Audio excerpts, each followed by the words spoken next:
So we know that mental health is now the leading cause of sickness absence in the UK.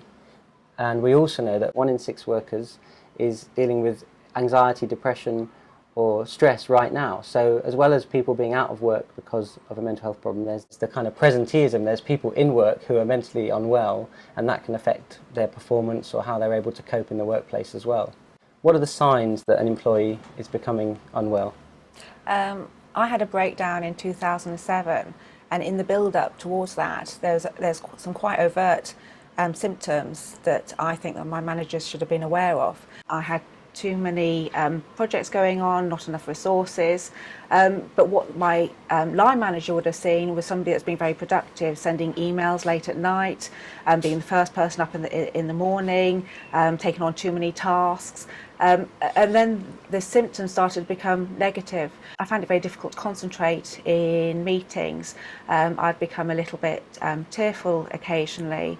I started having panic attacks, and then I got to a point where I told my line manager that I was struggling and I needed to reduce my workload. He said, no, you have to stop reneging on your responsibilities. And at that point, the symptoms got an awful lot worse. I ran my car off the road whilst having a panic attack, and I was no longer able to cope with my workload, so I took time off sick. That sounds like a good example of where a manager can be a bit reticent to start a conversation about mental health. I think we have to be careful about talking about performance and mental health, because the key thing to remember is that everyone experiences a mental health problem differently, and there's no one-size model for how someone who's depressed or someone who's experiencing anxiety may behave. Everyone behaves differently. What's the right way to respond for a manager? I think sometimes people can be worried about how to approach a conversation about mental health. But as a people manager, the skills that you use in other areas of your work are of the same skills that you need to talk to your employees about their mental health. So, empathy, kind of good communication, listening skills. A really good place to start is just to ask someone how they're doing in the same way that you would with a physical problem. Yes, I agree. I mean, my line manager, she's aware of my mental health condition anyway, and she's the first to say something if she sees me working excessively. If I'm starting to struggle, we will go through my workload and we'll prioritise what's important and what's not. If I need a day off just to be able to recover and sleep, then that's fine. I'll just catch up on another day. So at the end of the day, my condition doesn't impact on my work. So that's a really good example of the role of the manager, and I think the role of the manager is absolutely key. But there's also things that employers can do more broadly to create more mentally healthy workplaces. And at Mind, we always talk to employers about a 3-pronged approach.